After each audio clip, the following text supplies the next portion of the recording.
America और Israel के साथ ईरान की लड़ाई भीषण से अति भीषण होती जा रही है। ईरान क्या करके मानेगा, किसी को समझ नहीं आ रहा।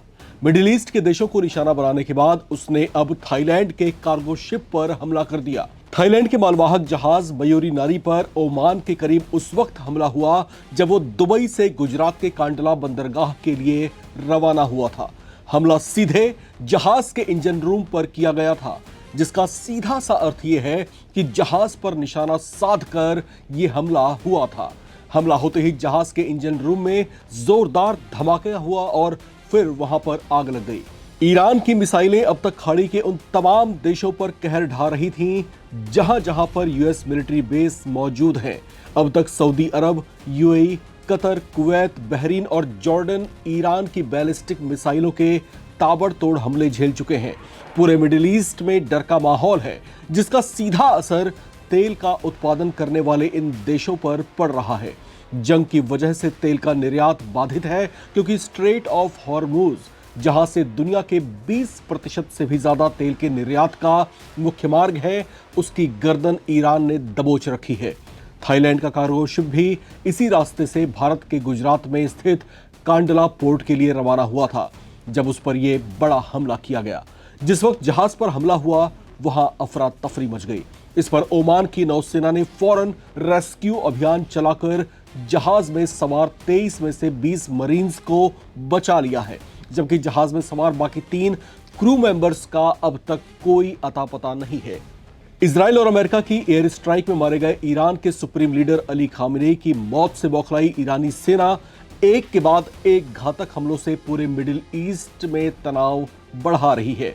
पिछले करीब 2 हफ्तों की जंग में ऐसा पहली बार हुआ जब मिडिल ईस्ट से बाहर के किसी कार्गो शिप को इस तरीके से निशाना बनाया गया है। ईरान ने पहले ही स्ट्रेट ऑफ हॉर्मुज से गुजरने वाले जहाजों को चेतावनी दी थी कि वो इस मार्ग से गुजरने वाले जहाजों को नहीं छोड़ेगा, जिस पर ट्रंप ने ईरान को धमकाते हुए एक बयान में यह तक कह दिया था कि ईरान में अगर जहाज पर हमले किए गए तो उस पर 20 गुना ज्यादा तेजी से अटैक किया जाएगा।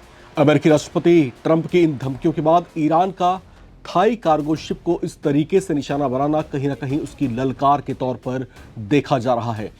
इसके बाद अब ये चर्चाएं भी जोर पकड़ रही हैं कि ईरान के जो तेवर हैं, जो अंदाज हैं, जो मिजाज हैं और जिस तरीके से वो आक्रामक रुख अख्तियार किए हुए हैं, कहीं ये युद्ध का तनाव बढ़ते बढ़ते दुनिया के अन्य देशों को भी चपेट में ना ले ले।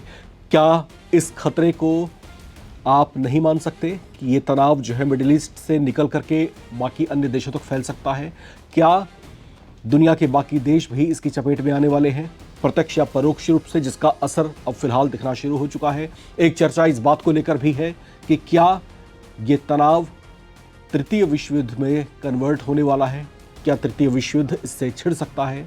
यह भी एक तरह की चर्चा है, क्योंकि जिस तरीके से ईरान एक के बाद एक हमले कर रहा है और इस पर अमेरिका का तेवर जिस तरीके से आक्रामक बना हुआ है, इससे कहीं ना कहीं ये खतरे और ज़्यादा भयावह रूप लेते हुए दिखाई दे रहे हैं।